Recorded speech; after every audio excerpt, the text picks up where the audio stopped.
Hello दोस्तों, आज की कहानी में देखेंगे कि जब कोई इंसान मुसीबत या परेशानी में होता है, उस वक्त वो भगवान को याद करता है, भगवान की शरण में जाता है और अपना सब कुछ भगवान पे न्यौछावर करने की बात करता है।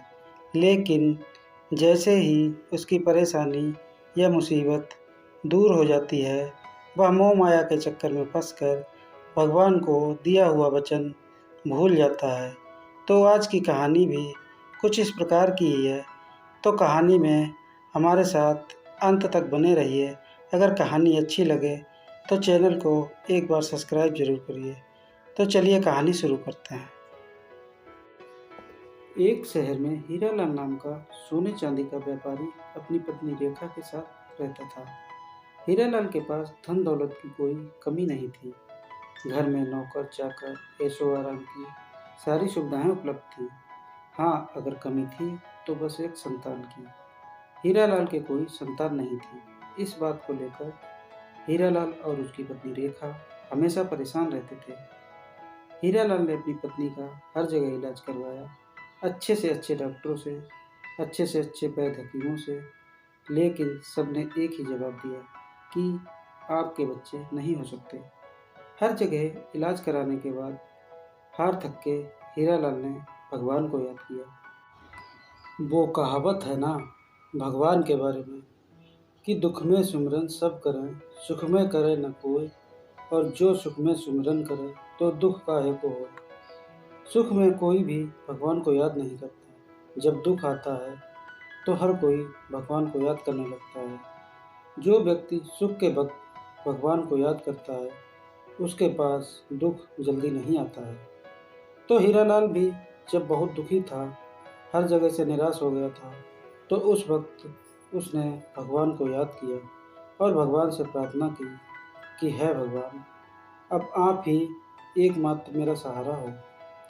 आप ही मुझे संतान का सुख दे सकते हो। भगवान, अगर हमारे घर में संतान की प्राप्ति हुई तो मैं आपको 501 सोने की घंटियाँ चढ़ाऊँगा। हीरालाल की इस प्रार्थना को सुनकर हीरालाल की पत्नी रेखा थोड़ा घबराई और बोली, देखिए, अगर भगवान ने हमारी प्रार्थना सुन ली और हमें संतान दे दी तो भगवान को 501 सोने की घंटियाँ चढ़ाने का ध्यान अवश्य रखना। हीरालाल गुस्से से अपनी पत्नी को बोलता है, भगवान को सोने की घंटियाँ चढ़ाने का क्यों नहीं ध्यान रखूँगा। भगवान संतान तो दे हमको, 501 सोने की घंटियाँ क्या, 1001 सोने की घंटियाँ चढ़ा दूँगा। मेरे लिए संतान से बढ़कर क्या है। अगर संतान ही नहीं होगी तो धन दौलत का क्या करेंगे। संतान के आगे धन दौलत क्या चीज़ है। ठीक 9 महीने के बाद हीरालाल के यहाँ पुत्र का जन्म होता है। हीरालाल और उसकी पत्नी रेखा का खुशी का ठिकाना नहीं रहता है। धीरे धीरे हीरालाल का बेटा 6 महीने का हो जाता है, लेकिन हीरालाल को 501 सोने की घंटियाँ भगवान को चढ़ाने का याद ही नहीं रहा। फिर उसकी पत्नी रेखा हीरालाल को याद दिलाती है और कहती है कि अब तो 6 महीने का हमारा बेटा भी हो गया है। आपने भगवान से कुछ वादा किया था, याद है ना। अब तो सोने की 501 घंटियाँ चढ़ा दीजिए भगवान को। हीरालाल कहता है, ओह, मुझे तो बेटे की खुशी के चक्कर में याद ही नहीं रहा। अच्छा किया तुमने याद दिला दिया। कल ही लो भगवान को 501 रुपये का प्रसाद चढ़ा दूँगा।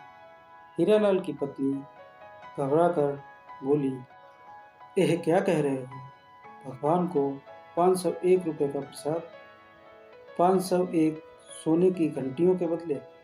तभी हीरालाल हंसकर बोला, जानती समझती तो कुछ हो नहीं, तुम बेकार में ही परेशान हो रही हो।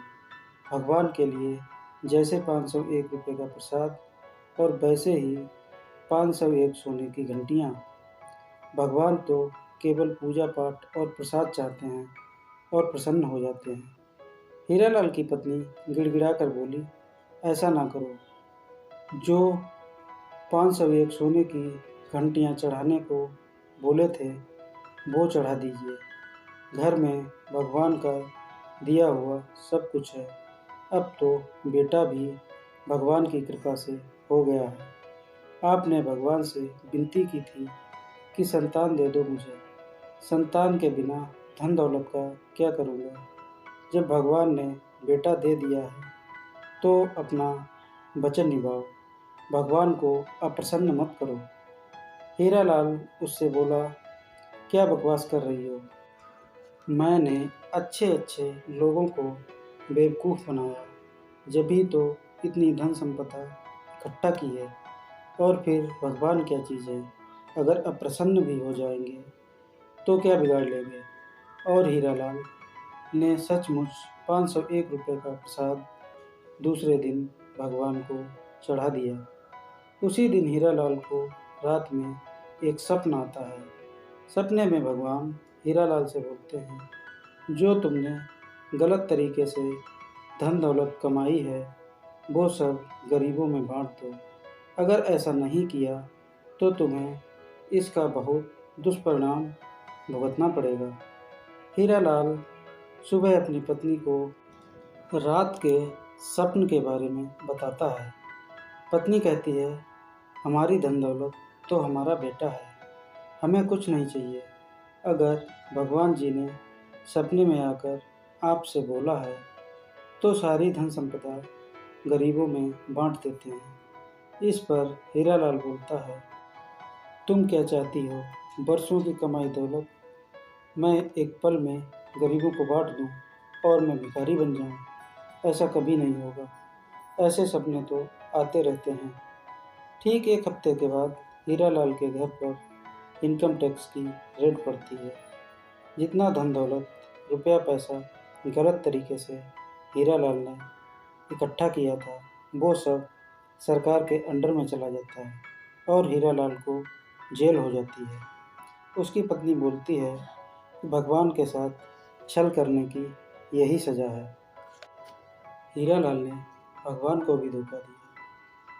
हीरालाल ने 501 सोने की घंटियाँ चढ़ाने की जगह 501 रुपये का प्रसाद ही चढ़ाया और अपने व्यापार में लोगों के साथ भी छल कपट करके जो धन इकट्ठा किया उसकी सज़ा हीरालाल को मिली। बुरे काम का बुरा ही नतीजा होता है। हमेशा अपना वचन या वादा निभाओ, किसी को धोखा मत दो। जैसे कर्म करोगे वैसा ही फल भगवान देता है।